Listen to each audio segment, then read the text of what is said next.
Okay, I think we can start. Boker Tov, everybody. Chodesh Tov.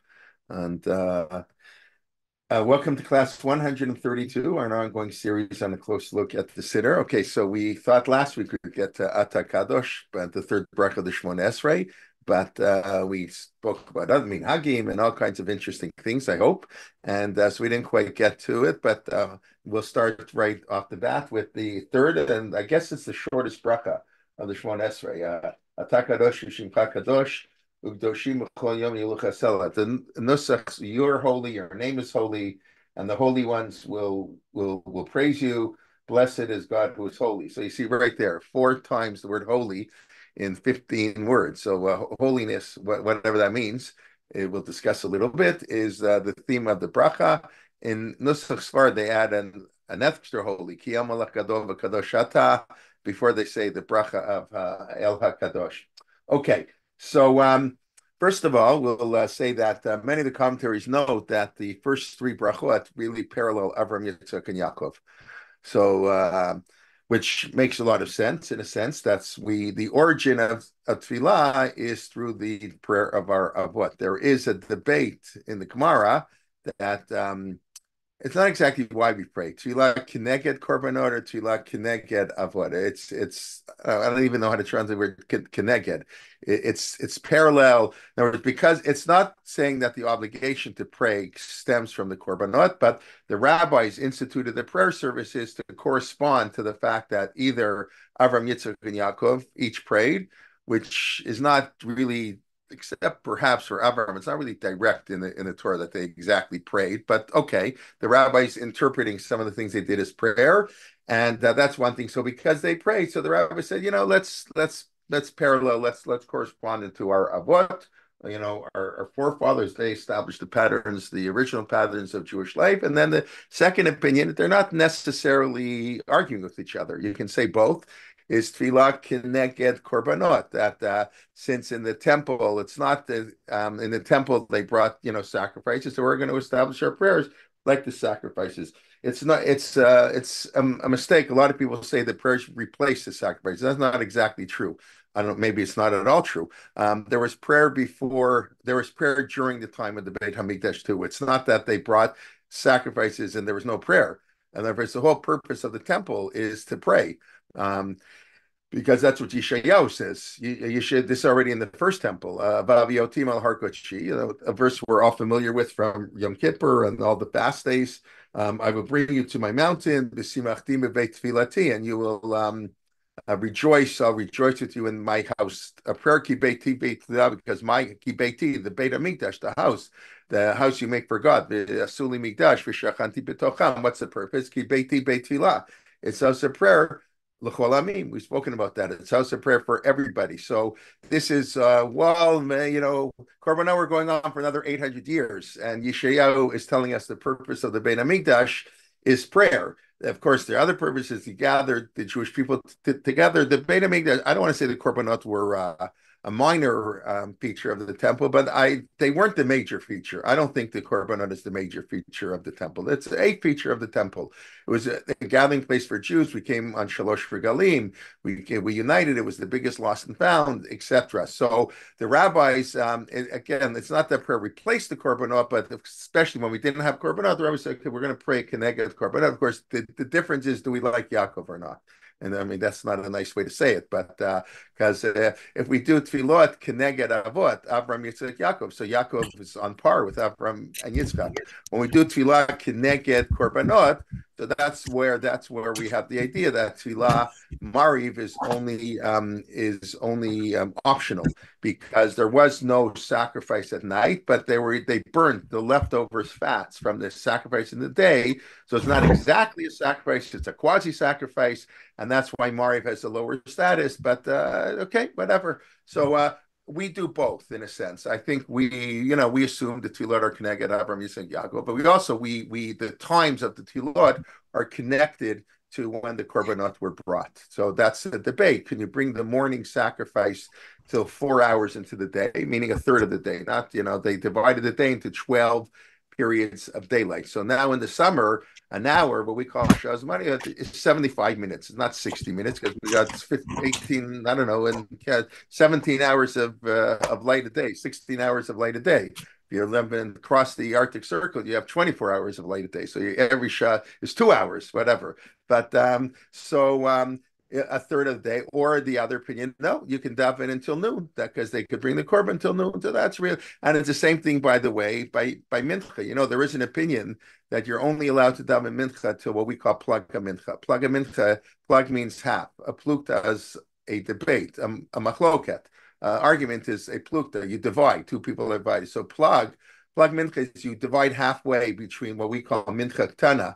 Mincha ktana on a perfect day, meaning sunrise at 6, sunset at 6. I hope I'm not confusing anybody. So then they used to actually, the latest time they would bring the korban would be at 3:30 in the afternoon. So 9.5 hours into the day. That's when they would bring, that when they would actually bring the korban mincha. And or the tamid shel bein harbaim. It wasn't the korban mincha. A korban mincha is a flour korban, right? It's the tamid shel. It was an animal. It was a sheep in the morning, a sheep in the afternoon, or a lamb, whatever. So that we call it mincha, but it's tamid shel bein harbaim. So the latest that was brought would be at 3:30 in the afternoon.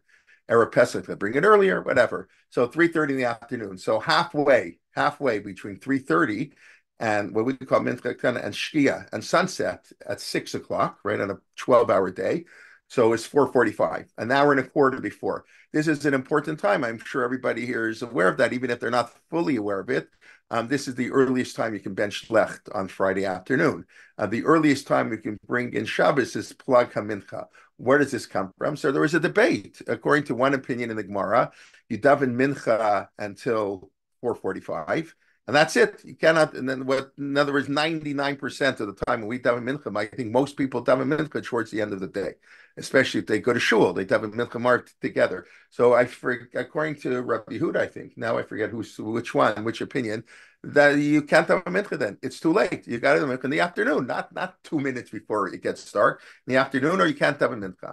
Of course, that opinion holds. You can daven mariv at 5:45. Mariv doesn't mean at night. That's not what it is. That's the time they would have to. I mean, it's not connected. You don't have to wait till the nighttime. Daven mariv, plug a mincha. And the other opinion is no. You can daven mincha till 6, and then you daven mariv at 6:01, whatever. So that's a debate. And since the Gemara says we can do whatever we want, we don't follow anybody. So that's how you have these. The 7 o'clock minyan in the summer. People are now a little more careful about that. But when I was growing up, nobody was careful about this. That they daven mincha after plug, like let's say plug a mincha this week in Toronto is at 7:20 or something. So the shul I go to is not. They have a 7 o'clock minyan for mincha. We daven mincha because with 7, because we hold the opinion you can daven mincha until sunset. That's very nice. And then at 7:15 we turn around and we say no. Now we hold the opinion you can daven mariv after plug. But those two opinions, they contradict each other. That's what we call a tarti de satre. Nonetheless, many people justify that practice, and that's what I think I would say 98% of shuls used to do.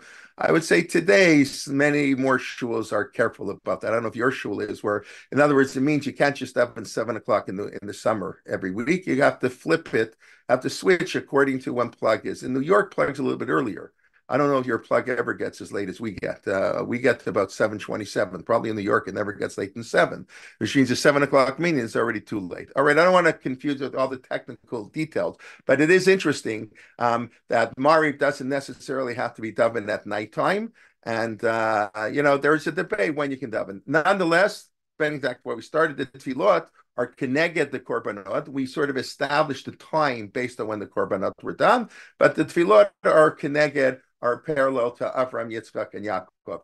So the commentaries point out that's where we started. That the first bracha is obvious, Magen Avraham. The first bracha is about our founding father.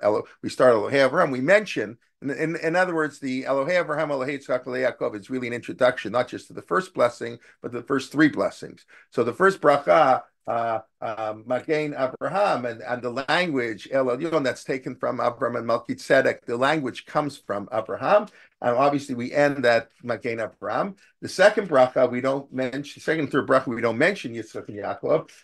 But it's interesting. The second bracha is two ways compared to Yitzchak. What are the two ways the second bracha parallels Yitzchak? Anybody want to volunteer an idea?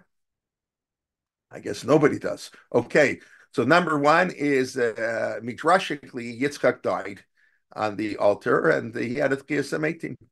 That there's whether that's what the midrash. I don't know if the midrash mean it literally. He was near death. Of course, we know Yitzchak was want to use the term was scarred for life. He was obviously going through what he did. We tend to focus on Abraham. That there was just a great test that Abraham was willing to sacrifice his son, but it was an equally, if not greater, test for Yitzchak as well known. Yitzchak, there's a debate how old Yitzchak was, but everybody agrees he wasn't a 1 year old or a 2 year old baby. How do we know that? Because it says he asked his father where we're going. And not only does he ask his father where we're going, his father says, well, we're going to bring in a sacrifice. So Yitzchak says, Ayeh Haselola, that's very nice, Dad, but I don't see any animals. So he was pretty sharp. Like he knew what's going on. So I said, don't worry, you, my son, you're going to be the korban olah. That's how you're olah. I read the God will bring a life, if not b'ni. Otherwise, my son, you'll be the sacrifice. So Yitzchak is I don't know how old he is. Different opinions. The famous opinion of Rashi was 37 years old. That sounds a little bit not like the pshat. I would assume Yitzchak was a little younger, but Rashi assumes he's 37, and that's why Sarah died, right? That's why right after the Akedah, we read about the death of Sarah. The Midrash said when she heard what happened, she had a heart attack and she died. And Sarah was 127. She was 90 when Yitzchak was born. So I mean, Yitzchak was 37 at the Akedah, whatever it was. But it was a great test for Yitzchak, and it was a tchiyas hametim. Of course, it impacted Yitzchak.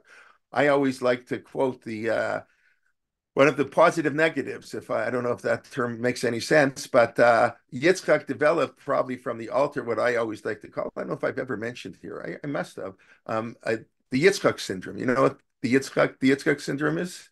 I coined it. I don't think it exists in any medical textbook, but it should exist in the Jewish medical textbook. The Yitzchak syndrome is the inability to see evil in other people. It's a very dangerous syndrome. It can be deadly, and it has been in Jewish history, where we we are so good, we can't believe how bad others can be. Yitzchak was willing to die for God. He was such a tzaddik. He was, you want to say the word naive. People don't like when you use those words, but Yitzchak was not worldly. He was such an ola tamima. That's how he's described in rabbinic literature, like a pure sacrifice, totally pure. So somebody who's totally pure, that's why Rivka knew better. Rivka was sharper. She understood the world better. She had better insight than Yitzchak, obviously, as we all know. So Yitzchak, I call that the Yitzchak syndrome, the inability to see evil. And it even now, with October, it's probably part. We didn't believe their enemies are going to do this, they're going to do that. But so that's whatever. What can I say? So that's a term I coined, if you know, whatever. That the Yitzchak syndrome. But in many ways, it's very beautiful. But you need Rivka to marry Yitzchak. You can't have Yitzchak on his own, because then it's very dangerous. You need somebody to knock the reality. The world's not so pure as Yitzchak might have thought it was. But anyways, Yitzchak had a form of Tchias Hametim. Many of the commentaries note that. So that's the second bracha. Tchias Hametim is Yitzchak. They also point out that and I mentioned a couple of weeks ago, the second bracha has two names in the Mishnah. Sometimes it's called because that's what the bracha is all about. 5 times God resurrects the dead, but it's also a tagibor. It's about Gvura. We all know now that I say that Abraham is chesed, Abraham is kindness, and Yitzchak is Gvura. Yitzchak is, how do you translate Gvura? Strength, spiritual strength. So why is Yitzchak Gvura? What's this? We understand Abraham is chesed. That everybody understands. He welcomes Arab into his house. He doesn't care if they worship idols.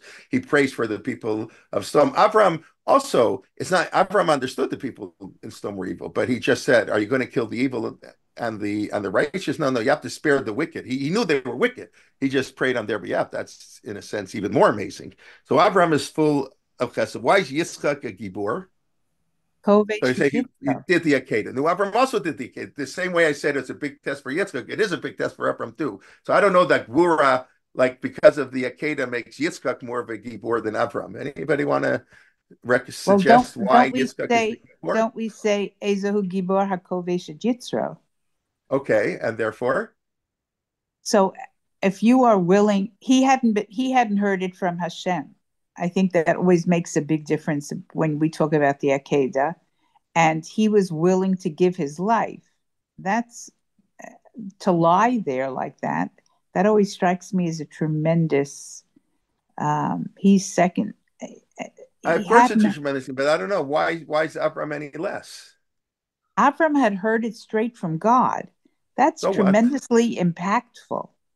When Those you who are at hear something from God, Yeah. as So opposed we were to at the Parsha Shir last night. Those who were at the Parsha Shir last night. So Yosef Vidal yes, basically said on the Sota, it doesn't matter what it says in the Torah. A man is going to be jealous of his wife, and if he gets it in his mind, he's not going to get it in his mind. And Rabbi Yaakov Kamenetsky said, "So what? The Torah says that the Torah says A, but human beings do B. That's he heard it from God. It still takes tremendous strength to do. So I mean, you're right, but why Yitzchak? Okay, Avram already has chesed. So I think I always thought the Gibor because Yitzchak was basically a transitional figure. Yitzchak was the link between Abraham and Yaakov. And we know whenever there's a revolution, either the revolution will either die out because it doesn't have strength, or you need a consolidation.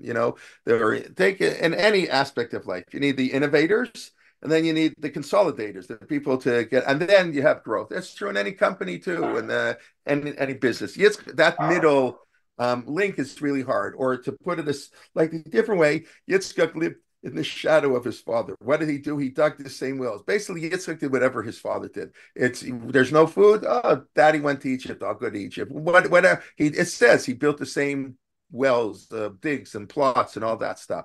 So Yitzchak really had no initiative on his own. He just copied his father. That's very hard. People like to go out on their own. They don't like to be their father's.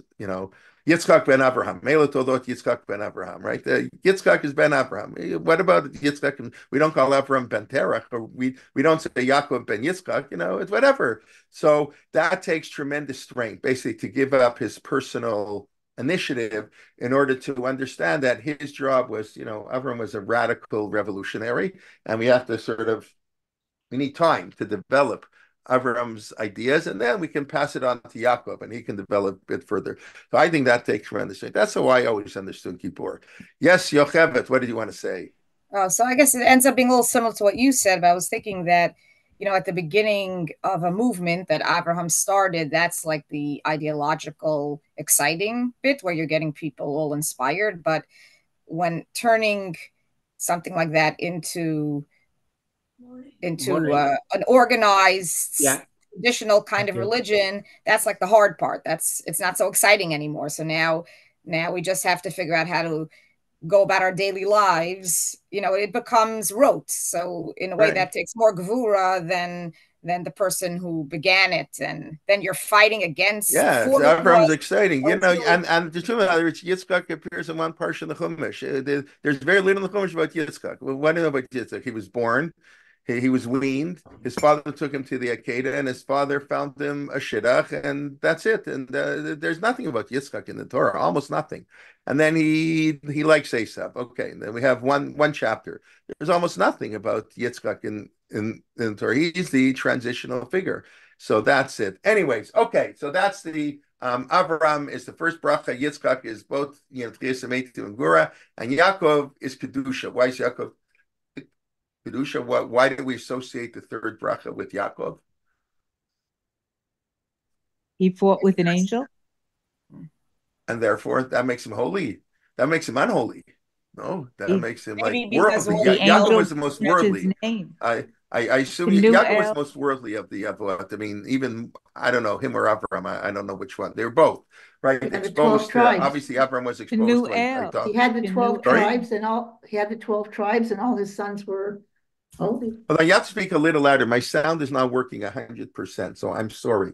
What did you say, Ricky? I said he had the 12 tribes and all 12 sons were supposedly Excellent. Right. So, holy. so that's how the commentaries explain it. That the kedusha, it's interesting association because all of Yaakov's children remained within the fold, which is actually pretty startling, like if you think about it, like that there are, I mean, well, I don't know if that's whatever. I don't know if that's God's plan. At a certain point, you cannot create a nation if only one child in every generation is part of the of the nation. But it's not like they were such great tzaddikim in the Torah. The brothers. I mean, Reuben sleeps with his stepmother, whatever however you interpret that text. But that's what it seems to say in the Torah. And they sell their brother and Shimon and Levi, I don't want to use the word, what they do in to Shechem, and Yaakov's not very happy about that. And but nonetheless, they all remain, and Yehuda is having an affair. I mean, it's unbelievable, and yet they all become the Bnei Israel. It's whatever. That's just, there's a lot to think about there. How come Abraham was 1 for 8? He had a 1 for 8 batting average, and we think of 1 for 2, but he had 6 kids. And when he married Keturah, he had 6 more kids. None of them are Jewish. And Yitzchak was batting 500, and Yaakov batted 1,000. That's pretty amazing. So that's what the commentators say. The Kedusha is related to the fact that they're all part of the Am Kadosh. They're part of the Mamlechet Kohanim, Goy Am Kadosh. So therefore, they associate this third bracha with Yaakov Avinu. Okay, just let's go through like I say, the shortest bracha, only 14 words. The Ata Kadosh. So there's an interesting idea, which oh no, we'll come to that Ata. So first of all, because the word Ata, I want to talk about Ata, but I'll wait till the next bracha. Okay, so the first two brachot are basically are physical, right? We pray for in the first bracha, where for sure, really, okay, the first bracha is much more of an introduction, but in the second bracha, everything is basically physical, culminating in Tchiyat HaMetim, but Somet Noflim, Rofei Cholim, Atir Asurim. It's very physical things we do in the world. And of course, the Kadosh is a totally spiritual, well, at least on the surface, Kedusha is a spiritual concept. This is more of a spiritual bracha. So I maybe we can spend 5 minutes, or we'll see. Usually if I say that, that's a dangerous thing to say. We'll spend as long as it takes, but on the definition of Kedusha. Ata Kadosh. So now notice what we say: you're holy and your name is holy. So we distinguish between God and his name, which is, so what's the distinction? You're holy and your name is holy. So what does it mean? Isn't the name the essence of a person? That's why we say the name reflects who the person is. So if you and your name are holy, what do you mean? Ata Kadosh, okay.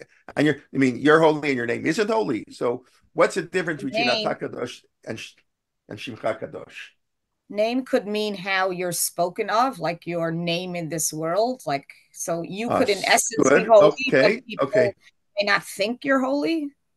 The name is how other people go and perceive you. Right. God is holy, right, but people may not, we don't experience God. So we call Kiddush Hashem v'chil Hashem. It's about his name. Right. So I think what you said is correct. Our perception. I would phrase it. I was thinking along the same lines. The name, God's name, is how we act towards God. In other words, how is God's name holy? By we acting in a way that's a Kiddush Hashem.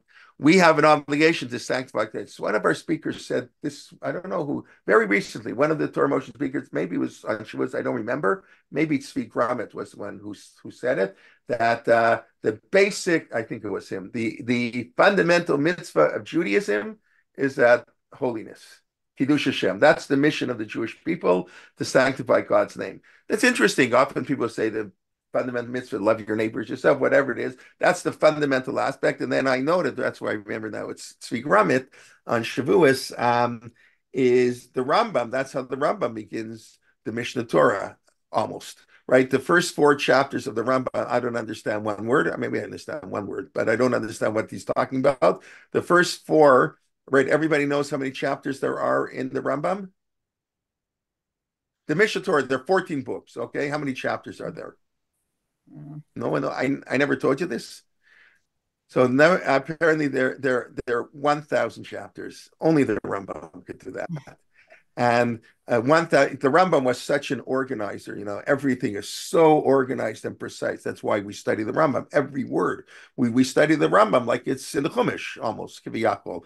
Every single word, every nuance of the Rambam, because he was so precise in the structure. Why did he put this halakha here? Why does he start there? I mean, that's why in any university in the world you can get a PhD on the Rambam. In every yeshiva, in every university, yeshiva you don't get a PhD, but whatever. By the way, I think I'll just mention as a plug-in aside, I'm pretty sure the first person to notice this was Abraham Geiger in the 19th century. He was the first one. I guess no. I'm surprised maybe the Vilna Gaon noticed. He never said it. Like nobody ever, who bothered counting up the chapters? There are no computers. So whatever you have 14 books and how many chapters there are. So I think he was the first one to notice it. I just mentioned his name because the most recent, not the second most recent podcast we have on podcast of Jewish Ideas with J.J. Kimke. If you've never listened to him, it's really, really fascinating. So they just interviewed Susan Heschel.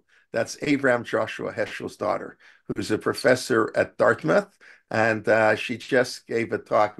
I found it fascinating on Geiger. And even though Geiger is very often, if I mention Abraham Geiger, what were you going to say? For those, I don't know if everybody's heard of Geiger, but people associated them as the founders of the Reform movement. So she basically explained, he was really a modern Orthodox Jew, like Mendelssohn was a modern Orthodox Jew. He was a Shomer Torah mitzvah, and you have to remember, yes, he wanted certain reforms. The modern Orthodox also have reforms. It depends when they come. We have secular, all kinds of reforms that we do. But and then she pointed out, of course, which a lot of people don't know, that most reform shuls in Germany had a mechitza in them. It's hard for people to imagine this. I mentioned when we were in Germany on our Torah motion trip, we went to visit the Reform Shul. I think I mentioned this before. We went to Rabbi. He's a very impressive guy. And we were so impressed. I wanted to go to see their davening on Friday night. They were davening. They davened in the way that I could go there and then we could go to the Orthodox Shul. So first we went to the we had to leave a little early, and we asked the rabbi if he minded to become and leave early. He said, no, that's okay. And we went, and it was really very interesting. They have a mechitza today, and it was 2016, I believe, 2016 in Germany, a reform shul, and the men and women sit separately. The women are like elevated, like in a quasi balcony, not even the way, not on the same level exactly. They had a woman chazanit, they had an organ, but separate seating. Anyways, back to so the Rambam has 1,000 chapters in the Mishneh Torah. 996 of them deal with halacha, more or less. And 4 of them deal with, I don't know, metaphysics, the way they burnt the Rambam, all the beginning stuff that I don't understand one word. And in chapter 5, the Rambam begins, Kol Beit Yisrael Mitzuvim al Kiddush Hashem. It's such a beautiful language. Kol Beit Yisrael, the entire house of Israel is commanded to sanctify God's name. That's how the Rambam really begins his Mishneh Torah. So the first chapter is what is it? Yesodov Amud Horot, whatever it spells out the Yud Kei Vav Kei. So it's trying to understand who God is. But when the Rambam gets down to what is it you have to do, 996 chapters of how a Jew has to live his life. Number 1, you have to sanctify God's name. So that's Shimcha Kadosh. Atah Kadosh is God. In essence, is holy. Even if we do a Chilul Hashem, God forbid, it doesn't take away from the Atah Kadosh. But Shimcha Kadosh, that's totally up to us. Yes, Yocheved. So I know you mentioned it in passing, so I'm just mentioning, maybe not so much in passing, that people should be aware that Abraham Geiger denied the authenticity and the validity of the oral Torah and Chazal. I don't know that that's totally true, but I'm not an expert on Geiger. I'm not an expert. Yeah. Okay, we can talk about it later. He was good friends with Hirsch. If you read his writings, you see that. Hirsch, Fretz, they were all part of the same chevra. But I don't think he denied the validity of the oral law. But I don't know. But okay, you might. I'm not. He said we didn't have to listen to it anymore. I don't want to turn this into Shannon right. Okay. I just mentioned it because it was the way to put in a plug, and I think he was the one who noticed that the Rambam has 1,000 chapters. Yes, right. It could be. That was an amazing insight of his, but I wouldn't put him in the same category as Mendelssohn, who never. You would not call Mendelssohn. Oh, Mendelssohn was basically firmer than Geiger. You want to argue? I mean, theologically. Okay, I don't know. Thank you. We'll have to look Okay. into that a little bit more. All she said, I mean, it wasn't really about this. She just mentioned passing. He was basically a shomer Torah mitzvah. He was a. Now we know, especially in the on the height of the conservative movement. The conservative movement was a traditional movement. You had conservative rabbis and people at JTS who were 100% shomer Torah mitzvah, medakdek halach, everything, who had views on the origins of the Torah, or even on the written Torah that would be considered in classical terms heretical. But the definition of heresy, that's we can have Mark to give. He's spoken about that a lot. It says his whole book. That there were great rabbis who didn't hold like the Rambam, but yes, that's what we call orthoprax. I guess they're religious in practice, and their theology is not orthodox. But okay, that's not for me to judge. But okay, we'll have to discuss that another time. But back here to the Rambam, Kiddush Hashem. I hope that's okay. But I am interested to follow up. I really don't know about Geiger enough, and that's why I found the interview fascinating. Just his whole life about Islam and whatever, you can listen to it. Go download it. I missed it. What podcast is that? I'm sorry, what context? What podcast? Yeah, so Torah in Motion started a year ago. It's your podcast. Okay. Who's finishing up his PhD at Harvard. I know Harvard today is a little bit different than it was a year ago, but what can you do? People are still there. Actually, we started the podcast of Jewish Days. I really think I don't think there's anything like it out there in the Jewish world. He interviews different people. If we started every other week, now it's once a week, pretty much, and it's really the range. And Eric Lowy was recently interviewed. Eric Lowy was from Toronto originally, and now he lives in Israel. So he wrote a book on Russia, the reception of Russia. We have fascinating, all kinds of interesting people interviewed, and it's a very wide range of people. They just did a 3-part series on Spinoza, just his thought and his influence, whatever. And that's not typical, let's say. So he interviews different people, basically intellectual Jewish history. We did on Zohar, and he did on Chassidut, and on the Maimonidean controversy. And the people are really top-notch people. So if you go, if you go to our website, there's a thing that says podcast. So I give a 10-minute thing on the Parsha every week, right? That's on Parshat HaShavua, that I also just started on Bereshit. And then his are about an hour or so, each one. So I recommend. I'm not here to put a plug in for that, but why not? But since you asked, but let's guess. So I'm just saying he interviewed Geiger. That was a total aside, just because 1,000 chapters in the Rambam and Kiddusha, that the job of the Jewish people is to sanctify the name of God. Okay? Even I can barely hear you. I have to fix my sound a little. I do apologize. You have to speak a little louder. sorry. Even if 1,000 chapters would only be significant if you use the decimal system a lot. I heard you something about 1,000 chapters. I didn't hear the rest, right? It would only be significant if you use the decimal system a lot. And I don't know how much the decimal system was used before that. Hold on, it's only significant if you use a decimal system? Yeah. Is that what you were saying? Is that yeah. I couldn't... Yeah, listen, I think 1,000. No, listen, in the Torah, this week's Parsha, I mean, the thousands, Elef Lemata, 1,000 is an important number in the Torah. Jonathan Sachs notes in his introduction to the Siddur, the ancient world used numbers of 6. That's why Shabbos is on 7.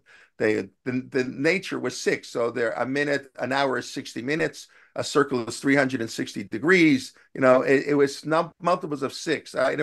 He writes this in his introduction on the Siddur, the ancient world based on a decimal, or whatever you want to call it, on 6. We work on a system of tens, of course. But anyways, okay. But the Rambam, I think that is a fascinating thing. 1,000. I mean, what's the pasuk? Elef shanim kiyomet. What's the pasuk? No, tell me the pasuk. One day is like a 1,000 years, right? One day in God is I can't think of the pasuk offhand, but so the number 1,000 does have significance in Judaism, and I just find it's just fascinating that the Ram. I mean, it's not so easy like to plan 1,000 chapters. You have to plan that out. There's no computers. He's doing this all by hand. He's writing. It's amazing. It's amazing. But anyways, the Jewish people is God is holy and Shimcha Kadosh, and His name is holy. Either the way we perceive it, the way we do it. And we might as well continue. And holy ones every day will praise you. Who's that? God is holy. His name is holy. He's holy in essence. We have to act in a way where people see the greatness of God, the holiness of God, the wonderful notion of Torah. And every day he's praised by the holy ones. Who are the holy ones who praise God? The angels. I'm sorry? The angels or us? The angels? Sorry? So angels are us. Very good. So that's the two things I had written down from when I thought I'd get to this last week. So I had the two explanations where the angels are us. Most people say it's us, humans.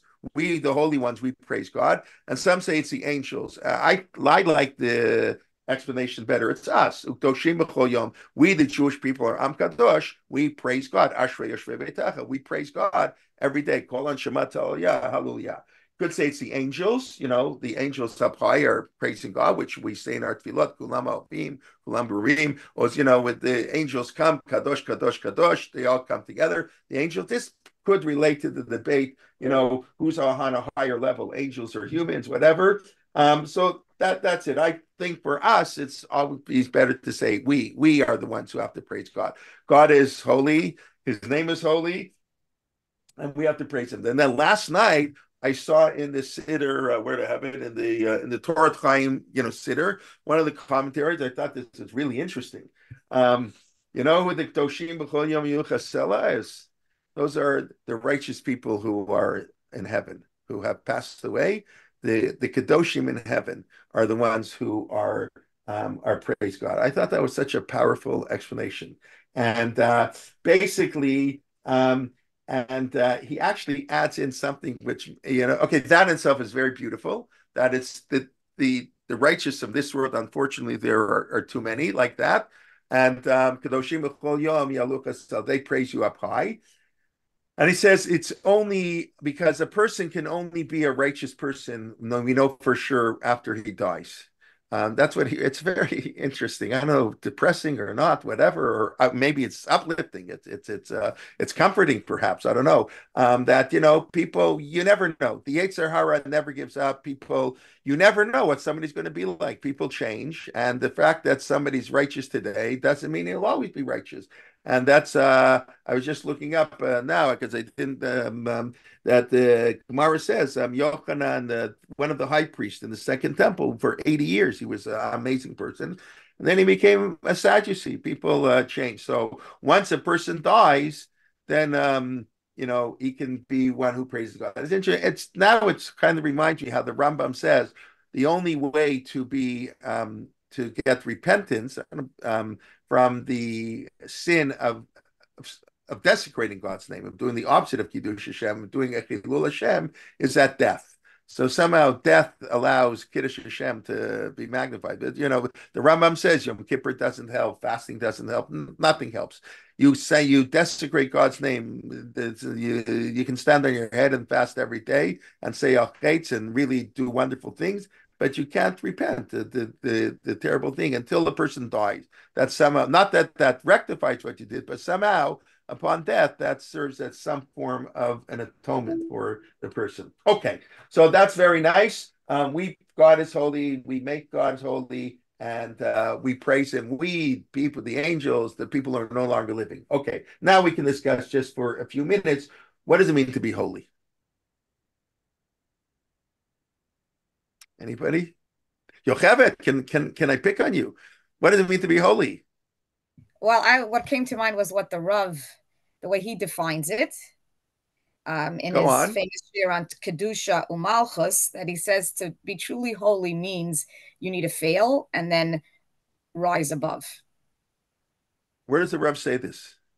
It's in it's in one of the collections.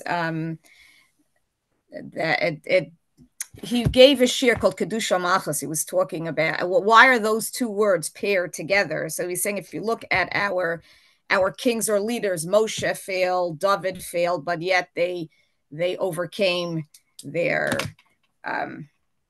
failure. They did tshuva and they moved on, and that's why and only someone like that is really able to rule us, and that's how he defined Kedusha. Someone who sins and does tshuva, only about tshuva, so to speak, can be holy. Meaning, right, not right. I mean, now, a perfect. Remember, when we say person, that, when in classical Jewish thought, about tshuva does not mean the way we talk about tshuva.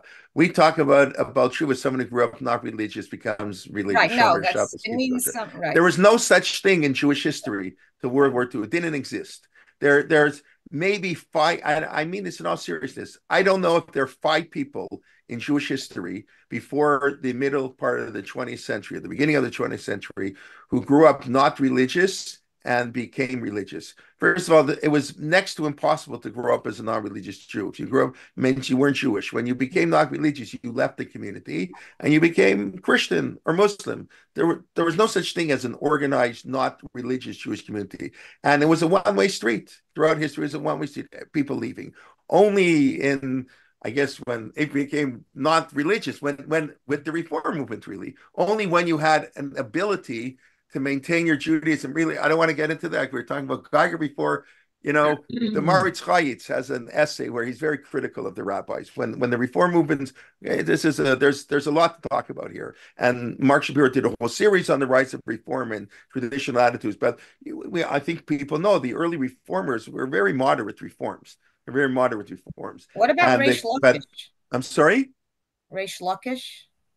I can't hear you. I'm sorry. Like I say, the story of Reish Lakish. He was a Jew, wasn't he? He was not religious. Yeah, okay, so from the time, maybe Rabbi Akiva. I meant for okay. I was thinking Rabbi Akiva. So I said there were 5 in Jewish history, okay. Right? The reason, like I said, is there was nobody else. And I was really talking, after the destruction of the temple, really, when Rabbinic Judaism developed, whatever. But there's no such thing. What do you mean people became Balei Tshuva? I mean, I'm sure there may be more people I never heard of, but it was, the Moranos, maybe, who came back, maybe you want to call them Balei Tshuva. It's not exactly the same thing. But the idea that somebody grew up and was not Shomer Shabbos, proudly identified as a Jew, and then became religious, that could really only happen in the modern period, when you had a Reform movement, where you had a movement where Jews could proudly identify to be Jewish and yet not be observant of halakha. And that's some people saw the Reform. In other words, I'll make it. I don't want to say who said the comment, even though he didn't talk about Reform at all. Although I don't know why, but I'll put it this way. One of the Rebbeim in Gush, in Har Etzion, a number of years ago, he spoke in Toronto, and he said that God, in his sort of infinite wisdom, what did Zionism do? Zionism allowed hundreds and thousands, now millions of Jews who were not religious, not to assimilate. Because, in other words, what would have happened to most of the people who, had they not gone to Israel, if Ben Gurion and Golda Meir and Shimon and that whole generation didn't go to Israel, they would have come to America. Golda Meir would have stayed in Milwaukee, so her great-grandchildren wouldn't be Jewish. I don't know who her great-grandchildren are, right? But because they went to Israel, Zionism gave the ability to identify as a Jew, even if they ate treif on Yom Kippur, even if the kibbutzim had parties on Yom Kippur. And we see today many of their descendants. Israel has never been a more religious country. I don't know, 30 to 40% now are Shomer Shabbos. It's unbelievable. So that was the greatness of Zionism. That it was a very interesting, I thought, fascinating comment with a lot of truth to it, to think about it. Yes, the Zionists were not religious, but that was the way Baruch Hashem, we had it so they could maintain a kesher to Judaism, and 3 generations, 5 generations later, they'll become religious, or they'll never become religious, but at least they'll have a connection to Yiddishkeit. So the truth of the matter is, you could say the same thing. He didn't say it, but I say it. It's not working as well, but because maybe they changed too much. That's Reform and conservative Judaism. We say the same thing. In other words, the same religious Zionists who have a very positive view of secular Zionism tend to have a very negative view on Reform Judaism, and I think that doesn't make any sense. The Reform Judaism are more religious than the secular Zionists. The secular Zionists go to the beach on Rosh Hashanah. They don't do anything. Reform are religious. They just do religion in a slightly different way. But it's the same thing. Secular Zionism keeps them connected to Yiddishkeit. Reform kept them connected to Yiddishkeit. But that's not the way people talk. People are angry. They're terrible. They're heretics. Let's get rid of them. Let's have nothing to do with them. Even in the modern Orthodox world today, there's almost zero cooperation. A little bit now with the war here and there. But so I just find that an interesting thing. We tend to view reform very negatively, but maybe there's a positive. Maybe without reform, many of these Jews would have been totally assimilated. The problem is today, Lamaisa, unfortunately, many of the sinners are assimilated. In other words, it hasn't worked as well. And maybe that's because we're too hard. I don't know. I mean, it works a little bit. It for sure works a little bit. I mean, everybody I talk about chat all the time. I mean, there are 1,328 kids this year in chat, or 29, I think. Next year they're expecting over 1,400 kids in chat next year. So these are kids without chat. They would be most of them. They're Shomer Shabbos kids, but they're a small minority.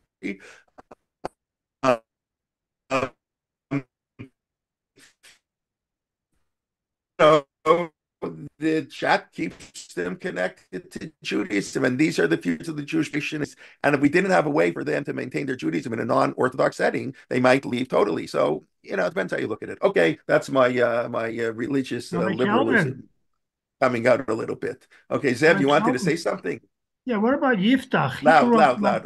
I'm sorry. I got to get my computer. I hear you, but not so well. Oh, what about Yiftach? He grew up not religious, became religious. I don't know what that means exactly. Yiftach Bedorah, Kishmuel Bedorah, right? Yiftach. I mean, let's leave out the Tanakh period. The Tanakh, nobody was religious in Tanakh. Read Tanakh. They were all a bunch, but they were secular Zionists. Here's your basic. Whatever they weren't called that.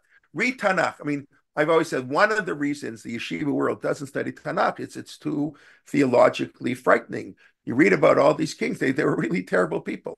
I mean, the Israeli government gives billions of dollars to the yeshivas, and they yell and scream at them that they're awful. They want to, are anti-Torah. Look what they did. They're amazing what they do today. Look in Tanakh. They were Oved Avodah left and right. It was Yoshiyahu, Chizkiyahu, the odd good king here and there. But by and large, and they were so bad that 10 of the 12 tribes are lost. We lost 85% of our people. I mean, they totally assimilated. They were of the Avodah left and right.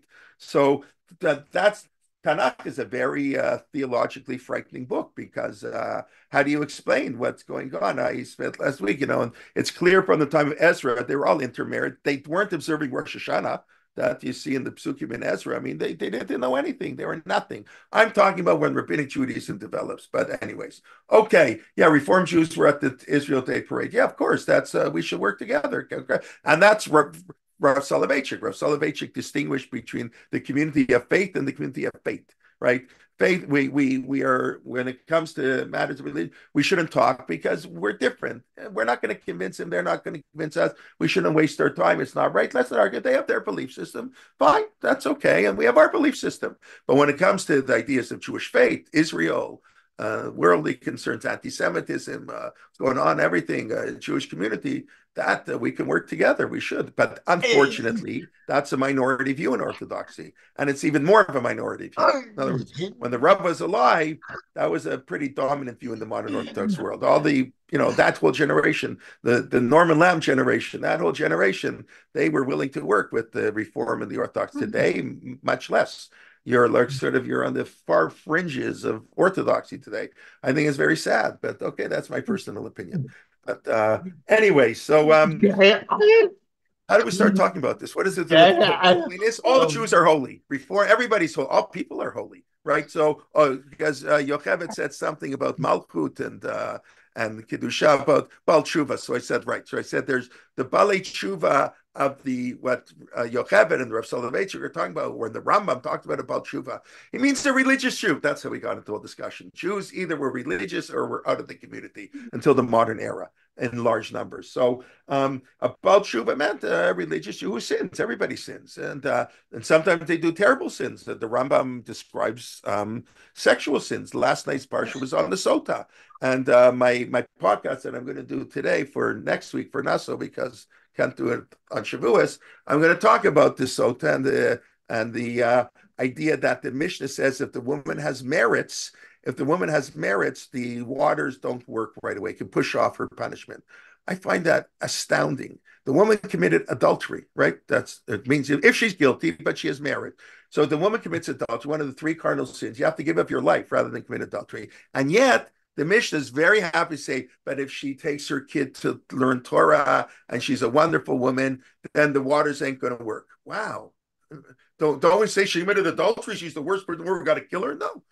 People are people, and people can do terrible sins and still be wonderful people. We can't judge a person even by something really bad that they do. It's such a beautiful, powerful idea. So that was about tshuva. A woman committed adultery. She was basically a religious Jew. Her Yetzer Hara got the better of her, or him, or whatever. They ate non-kosher. They were Mechal Shabbos. They did, I'm not even talking about, they put on tefillin when that doesn't even rate on this level. But so that's the Rambam's Baal Tshuva. That's the Baal Tshuva of Hilchot Tshuva. The Jew who associates, of course, he knows Shabbos, he knows Kachut. You want to call him, I wouldn't even call him the non-Orthodox Orthodox. He's more than the non-Orthodox Orthodox. There were no terms Orthodox. That's all modern invention. He was basically a Jew who identified as a Jew, but like everybody, he sinned. So that's what it meant to be about tshuva, not the balei tshuva up to Baal Tshuva is wonderful, but it's a whole different ball game. But okay, so anyway, so Kedusha Yocheved says, I can send me that article or whatever that is, because I'm not aware of that particular formulation of the Rav. I put it in the chat. I'm sorry? I put it in the chat. It's in this book. Oh, okay. I have that book actually, but I don't. Okay, maybe I missed it. Maybe I've read it a long Kedusha time. Malchus. Okay, thank you for that. Okay, what are the other definitions of kedusha? Separation, separating yourself. Separate, right? Very good. So that's the basic definition of kedusha: distinctiveness, separating. Shabbat is separate from the weeks. The Eretz Yisrael has a separate halakha, and when we say it's separate and distinct, it means kedusha. There are mitzvot that relate to that day that distinct. It's not just it's a separate day endowed with special mitzvot. So clearly Shabbat, clearly Eretz Yisrael, clearly Am Yisrael. Anything that is kadosh is distinct. The most distinct, it's like in a different league of distinctness, is HaKadosh Baruch Hu is God. I mentioned the one. That's why the Rab didn't like to sing Echad Miyodea. That's what Rav Shachter told us. He felt that was bordered on heresy, or almost the way Rav Shachter defined it. I don't know. I wouldn't go that far, because what do you mean? Echad miyodei, shnei luchot abrid, echad Eloheinu. In other words, there's one God, and there's two. In other words, you're putting God in the same breath as the Avot and the Imahot and the. No way. God is like totally in a different league. You can't talk about him. So the Rav didn't think Echad Miyodei, which was probably composed in the Middle Ages as some song to keep the kids interested at the Seder late at night. But whatever. So God is the most distinctness, right? But that's Kedusha's distinctiveness. Good. Okay. I want to give the two other the definitions that the Mefarshim give, because interesting enough, you wouldn't necessarily think so, but many of the commentaries link Atah Kadosh to the mitzvah of Kadoshim to you. In other words, everything we know about God is an imperative for man. So Kedoshim to you, Atah Kadosh, Rishim Kadosh. God is, we have to emulate God, Kedoshim to you, and God is holy, and therefore we have to be holy. That's quasi-heretical, or we have to be like God, but that's what it says in the Torah. We're created b'tselem Elohim. So what does it mean? Well, how is that Kedoshim to you defined? So the Ramban has his kind of perhaps the most well-known Ramban in the Torah, where the Ramban describes what he calls an aval b'rshut haTorah, where a person can technically observe all the mitzvot. This is really important, Ramban. It's important for our generation, I'd say, especially. You can be meticulous following the Shulchan Aruch, but you can miss the whole point of being a Jew. You can observe everything, Anaval B'Rshut HaTorah. You are disgusting with the permission of the Torah. You act in a way where you don't technically violate. I like to say, guy sleeps until 11 in the morning, spends 6 hours on social media, watches TV, has 6 beers a day.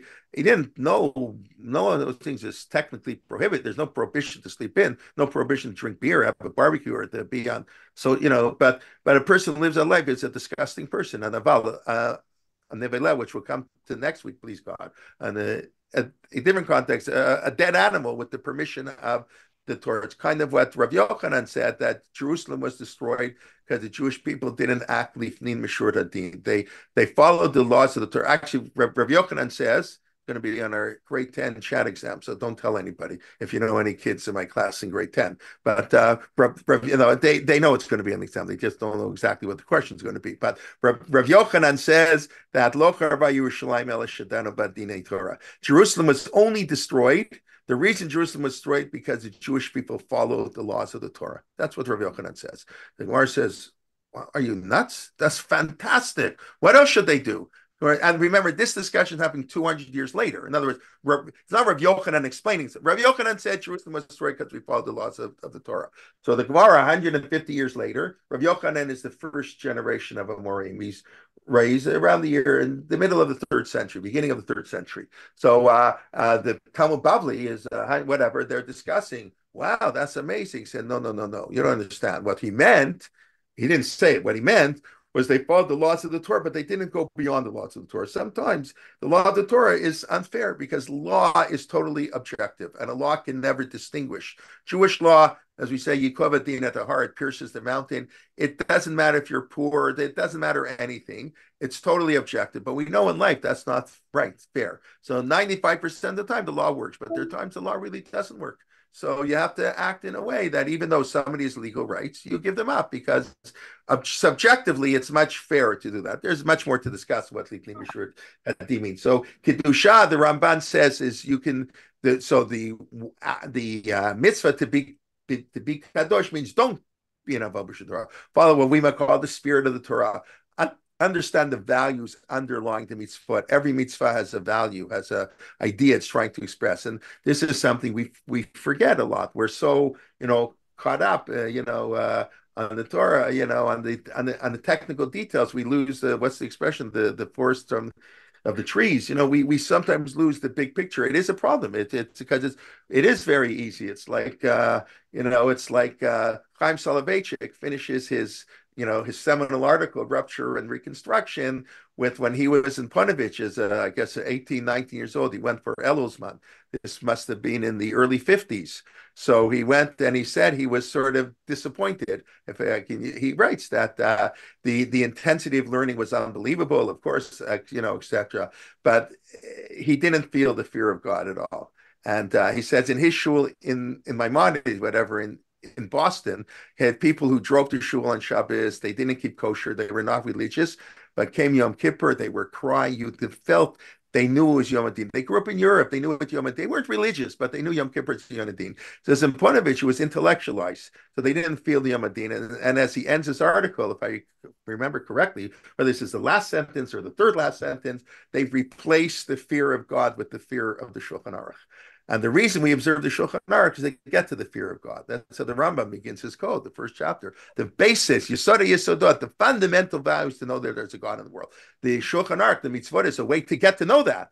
So we sometimes focus on the mitzvot without focusing on the broad picture. So that's Kedusha.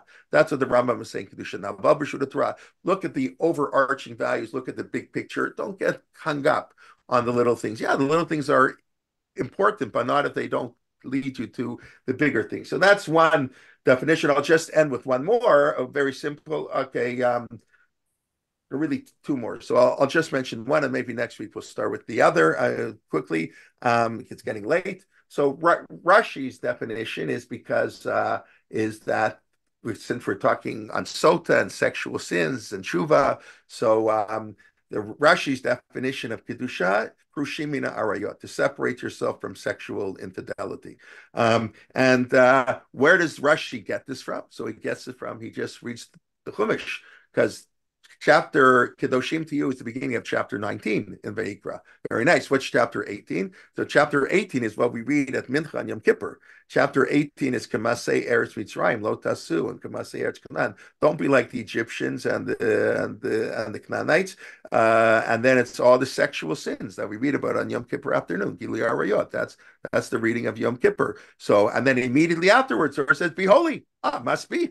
That's how you be holy. So, anyways, that's much to discuss. Now, obviously, that doesn't have a sort of a godly application, but it's the kedusha. It's again, Ata Kadosh is referring to God, but in a certain way, it's referring to us. That's what the commentaries are saying. That Ata Kadosh is we. You know, if you think about it, Ata sort of. We're talking to God, but we're also talking to ourselves. That's what the commentaries say. Okay, we'll stop here. We'll do a quick review, and then I'll take any questions. Okay, so we talked about how the first three brachot are Avraham, Yitzchak, and Yaakov, and Makein Avraham, and the second bracha is the Gvurot. And Chiyat HaMeitim, Yitzchak had both of those. Yitzchak sort of had a resurrection. And we talked about who was the test greater for Avram or Yitzchak. It was a hard test for both of them. But he certain died and came back to life. And the Yitzchak syndrome, it impacted him in a beautiful but scary way that he's unable to see evil. That's a beautiful thing, but it's very dangerous. Yitzchak better marry a Rivka to knock sense, to get to what's going on in the real world. And Yaakov is holiness because his children all remained within the fold. Even though they may have sinned, they may have done things that are great. Ultimately, that's what we're talking about. Can sin and be within the fold. And therefore, that's the Kedusha of Yaakov. And then we talked about that tefillah in general, whether we tefillah is Keneged Avot, parallel to the praying of the Avot, or Keneged Korbanot, parallel to the Korbanot, not in place of Korbanot. The Beit HaMikdash, Yeshayahu says, was a place of prayer, even while they're bringing korbanot. The prayer was more important, always more important than korbanot. And when the Beit HaMikdash was destroyed, our prayer services sort of parallel the korbanot, and that's the time we daven. And whether you can daven mincha only till plag, mincha till the late afternoon, but you can't really daven the way we do 95% of the time, just before dark, and then you can daven mariv early, or it's a lot of plag minyanim today. They become very popular. When 10 years ago, no shul in Toronto had a plug minyan all week. Today, almost every shul, you can make a 7 o'clock minyan the whole summer. That was unheard of till recently. Whatever. So plug, but they daven mincha right before, right after. But to do both in the middle, whatever. The Gemara says you can do whatever you want. So sometimes we do it even if it contradicts. That's what the authorities say, that if it's hard to get a minyan, that the mincha before plug and marv after, they can daven both between plug and shki, even though you're kind of contradicting yourself, but each one follows its own opinion. Okay, and then we talked about, forget Avram Geiger. We'll have to continue that conversation. You'll send me some more information, but it is important to reform. The secular Zionists kept Jews, in the fold, and maybe reform also in a similar way. But then we talked about, of course, what God is holy, and his name is holy. His name, either way we receive him, we have to act.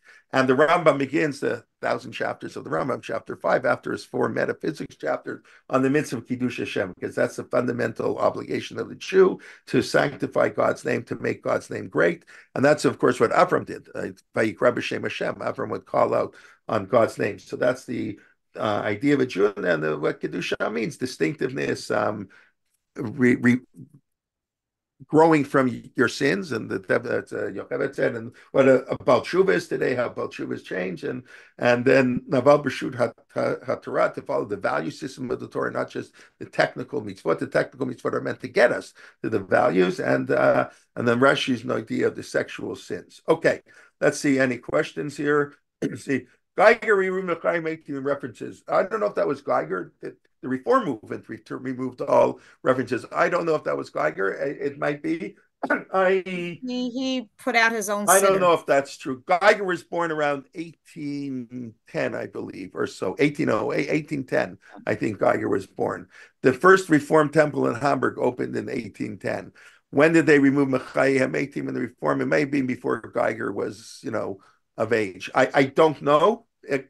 Yes, the Reform movement removed it. Today, I think they say Mechaye HaKol. I think that's how the Reform Siddur said. God gives life to everything. But okay.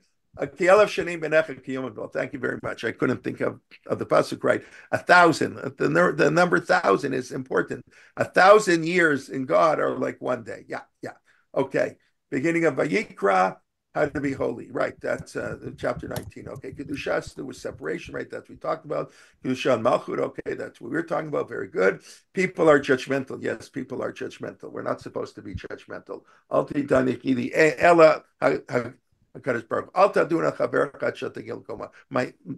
my father would always say, Tova, if you remember, it says in Pirkei Avot, don't judge a person until you get to his place. So my father would like to interpret it. Well, the problem is when you get to his place, he's not in his place because two people can't stand in the same place at the same time. So it's impossible to ever be in the place of somebody else because your perspective always changes. So Al Taduna Chavercha Ashadi Limkom is basically saying never judge people. Whether that's the pshat, I don't know exactly, but I think it's a beautiful idea. And it's true. We know that. So yeah, we're not supposed to be judgmental. That's God's job. We should do a Kiddush Hashem. So people will on their own be inspired. We should be inspirational, act in a way. Whereas Rav Soloveitchik said, you're not going to convince anybody to be observant because you're kosher, you keep kosher, and you're machmir Rabbeinu Tam on Shabbos. Rav Soloveitchik said, if you want to convince people to be observant, know that when you do business and when you shake your hand and your word is gold, and you'll never say that's to make people religious. That people say, he's Orthodox, he's the most honest person I ever met. I think we all agree we're far from that place, which is why we're still a minority. So that's, we don't judge people, inspire them. That's 100%. In praise of Yitzchak Avinu, he never left the land of Israel, right? Because he was an Olet Tmima. He was so pure, the impurity of he couldn't experience the impurity of Chutzar. So right, that's what I forgot to mention. Right, Yitzchak is a transitional figure. Right, I mentioned Mekayim Eitim. I didn't mention the Gvura aspect of Yitzchak. That Yitzchak was great strength. The great strength was to follow his father, not to do anything original, not to be anything. Right, and he couldn't even leave Israel. He wanted to go to Egypt, which his father did when his father got to. You're different. And I remember Rav Shechter telling this is basically is modern orthodoxy, if I can say that. Times are different. You can't. I remember Rosh Hashanah telling us here when God told him, "Don't go to Egypt." Your father went to Egypt. The way you follow the path of your father is not to go to Egypt. Sometimes following your parents means to do the opposite. I remember him saying, your father was a member of the Aguda. What does that have to do with anything? The Aguda before the war. Who cares? Maybe be a Mizrachiite now, and vice versa. Following in the traditions doesn't mean doing the same thing. He used it as an example, the one that people don't like, but Shavuot is coming up. Rav Shechter doesn't like candles. My wife doesn't like candles the second night of Yom Tov. I don't know. I followed, even though now I would be open to it, but we did it for many years because when I was really like very close to the years right after, so I followed everything. Now, you have a wider perspective, whatever. But Rav Shechter said you're not allowed to light candles on the second night of Yom Tov because you're only allowed to light candles because you should have light. That's why we light candles. There's no it's not romanticism to have two candles. They didn't have light. And they didn't, for Shalom Bayit, you want the light in the house. We have our chandelier on. So your light adds nothing. So you're doing a malach on Yom Tov for no reason. So it says don't like. It's not a popular view. It's not a popular view. But I remember he used this example that your grandmother lit candles on the second. Yeah, but your grandmother, they didn't have any light. They lit, of course they had to light candles. Doing what your grandmother does means you don't like candles. So that's an idea. We can't. But the great Yitzchak, he had to follow the path, and God had to tell him, following the path doesn't always mean doing the exact same thing. 90% of the time it did. Sometimes it doesn't. But yes, he could never leave Israel. Why light on the first night? I'm sorry? Well, why light the first night? You have a chandelier too. No, because you're lighting before Yom Tov. So, okay, we have a minhag to light. So you're lighting before it's dark. There's no prohibition to light. Rav Shechter told us every Friday night, I don't know, you should turn off your lights when you light candles. When the wife or the husband, whoever, usually it's the wife, of course, but the man alone lights candles, you should light the candles on the candles and on your chandelier. turn off the chandelier, what we do. Then you turn on the lights, so you light the candles, turn on the chandelier, and then make the bracha. He says, Ein Nachinami. It's not Chilul Shabbos because you're lighting before Shabbos, but it's a bracha sheina tzricha. It's bracha levatal. There really is no reason to light candles on Friday night either. That's exactly, which is why, by the way, if a woman doesn't like, the idea if she misses 1 week, she has to light again like another candle. So that doesn't apply today, unless she was sitting in the dark. If the 1 week the wife forgot to light candles for whatever reason, but the chandelier is on, so she did light candles. She didn't light candles the way she normally lights candles, but it was I don't think she would. I don't think that halakha applies anymore. That if a woman forgets, it's very important. The woman's in the hospital for Shabbos, having a baby, and she can't light candles, so they won't let her light candles. So what, it means she has to light another candle for the rest of her life? No. Anyways, okay. Reform Jews, we mentioned during the parade. Geiger did not approve with the commandments that separate Jews from the nation. Okay, I have to, Yocheved knows much more than I about Geiger. You can listen to the Heschel interview. It's really quite fascinating. She's very fascinating speaker. Okay, somebody sent me a private message. Gavin Mari, the first night. Okay, we can follow up afterwards. Every mitzvah helps us perfect herself. Sure, if it doesn't, we're doing the mitzvah not correctly. Correct. It's hard. Do mitzvah properly is really hard. That's why we say kavanah mitzvah. What is kavanah mitzvah to mean? Why are we doing it? That's what it really means to have kavanah. It means you should know what's the goal, what's the purpose. Why do we fast on Yom Kippur? We fast on Yom Kippur to be sensitive to the hungry. That's why we fast. That's what the Gemara says. Agra de tanita. The reward for a fast, it's stuck on. You think God cares? We bang our heart, we fast.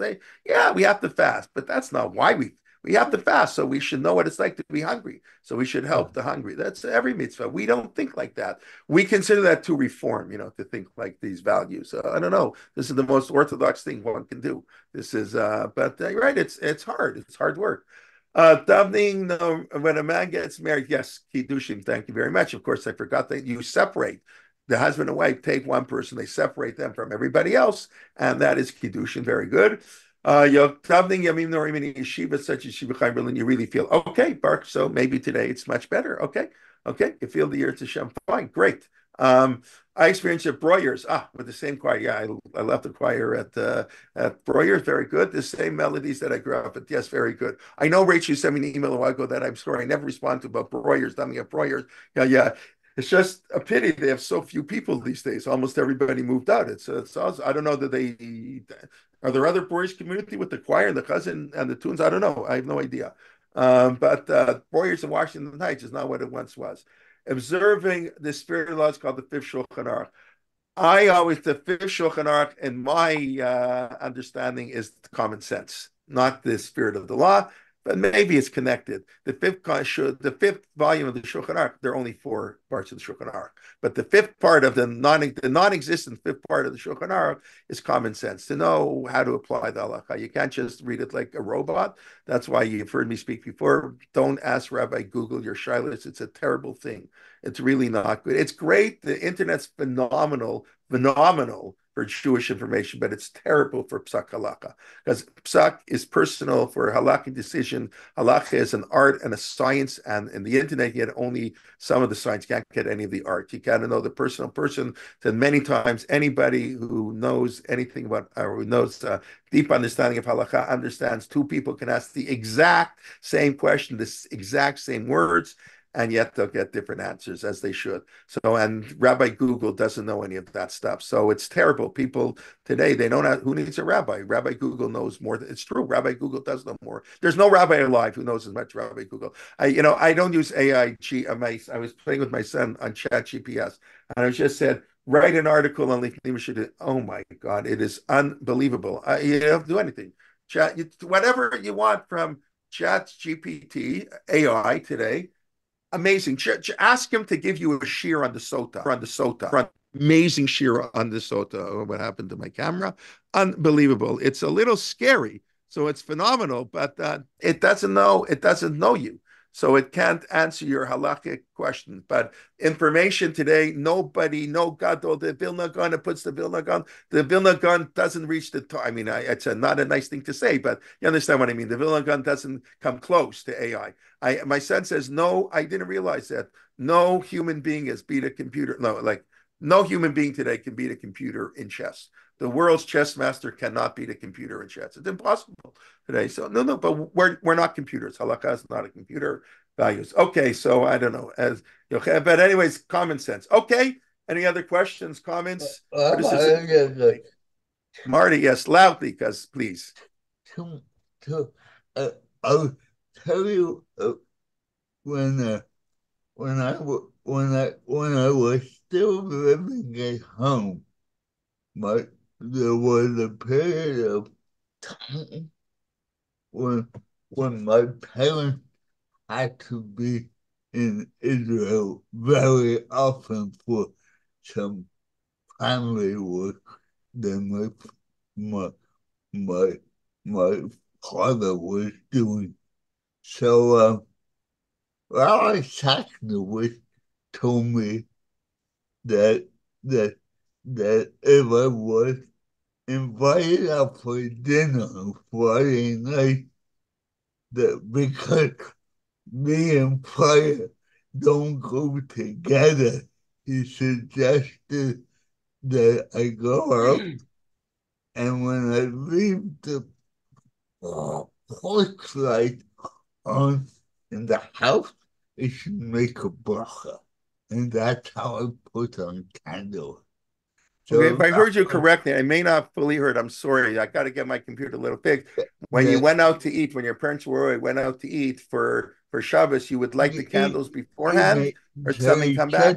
Right. There is see, you have to benefit from the candles, otherwise you can't light them. So I actually think, right, often when you're invited up and it's not safe to leave candles burning in the house. So I actually think either you can use electric bulbs, like this bulb, but okay, that doesn't look so traditional. But ein achinami, I think personally, you're asking me, not Rabbi Google, whatever, you're asking me when that arises, you don't want to leave the candles in your house, so taka light on electricity.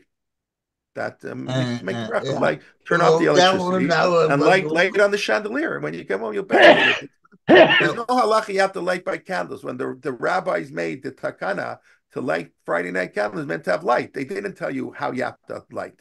It's not the Chanukah menorah. The Chanukah menorah is not to have light. We're not allowed to benefit from it. So there is a discussion. Rav Zevin wants to claim, I forget his whole argument, that it's a machloket Beit Hillel and Beit Shammai. Based on Beit Hillel and Beit Shammai is debate whether you can use electricity for the Chanukah candles. Because the Chanukah candle has nothing to do with light. They have to do with Pirsumei Nisa, publicizing the miracle. But the only purpose of Shabbat candles is to have light. So who needs candles? That's nice. Everybody knows lighting candles is obviously different than turning on the electricity. But in a extenuating circumstance, you're not going to be home.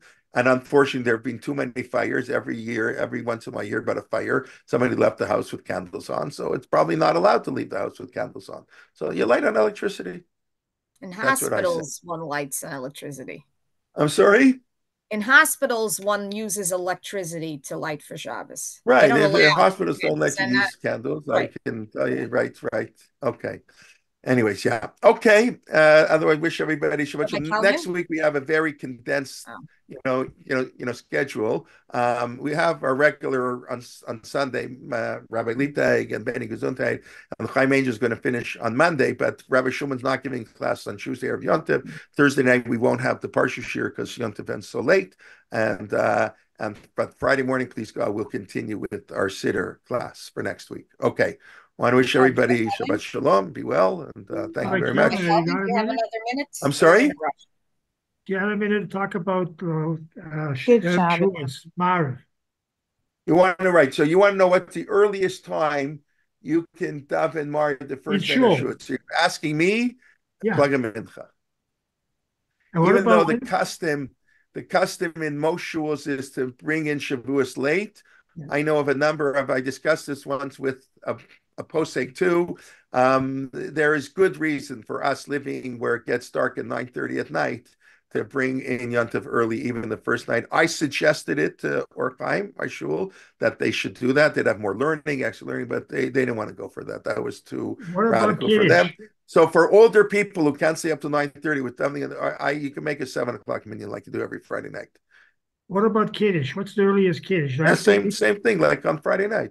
You get home, you make Kiddush. There is one opinion in halacha that you're supposed to eat a kazayit bread after it gets dark, but we don't usually concern ourselves with that opinion. You get home at 7:30, you make Kiddush. What about the second night?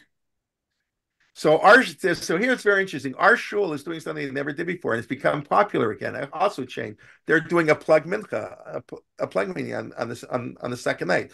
Wednesday night they're davening mincha at 7:10, and because plug is already late by 7:25, so davening mincha at 7:10, and you're gonna eat the meal on the first day of Yom Tov, and that avoids the problems of cooking for one day to the next, whatever. It's so that's what they're doing. They're davening plug, which is interesting. I would have had them daven early the first night and late the second day. Second day learning, you can learn in the afternoon, but they're doing the opposite. That's sort of But what about candle lighting for the second night? It says here you should light then you light candles. days. So I think, according to that opinion, you can light candles even on the first day of Yom Tov. You don't have to wait till it's 8 because you're lighting. I have to double check that. You'd light. I mean, anyway, that's for that's what they day. announced. I'm sorry. That's what they announced in our shul also, that people can light candles early on the second day. Right. That's what I thought. I've never done this, by the way. I imagine this. I don't think I've ever made, for sure not on Shavuos. Pesach, I don't know that I've ever made second day Yom Tov early. I'm trying to think. No one ever used to do these things. These are all modern things, and having this plug minion all summer. I think in New York they did it for a long time, but in Toronto, no shul had a debate. I think was the first one, started 10 years ago, or with I don't know how many years because it was late, but no, still Clanton Park doesn't. They don't wear I mean, people know in Toronto they don't have a plug minion, but Orchaim, where I daven, started about 2 years ago. 2-3 years ago, now they have an only plug in the summer. They don't have a regular minion, a late minion. So it's interesting. These are all new things. It was unheard of. Whoever heard of making the second day of Yom Tov early on Shavuos, unheard of. But okay, it's different today. What can I tell you? So that's what I'm saying. Rabbi Ammon's pointing out, right? So if you're eating the second day, you have to eat before Shkia, because to make sure everything for the first day, and then you can light candles. Okay, there you go. And the first day I spoke to, I think you can. I mean, the standard practice is to wait till it gets dark, but I don't think you really have to. I think there's Amali Smok. This to me, that's not a real halakha. It's not in the Gemara. You have to wait 7 full weeks, and before Rabbi Alvin, you want to say something? Yeah, and I was told they're having a plug minion both. I mean, they're having Zman minyanim also, but they're having plug minyanim both nights. There you go. See, very, very good. You see, that's also new, right? That's what I think they should do here. What shul are you in again? I forget. Young Israel Hillcrest. Young Israel, because that's what I thought. Okay, very nice.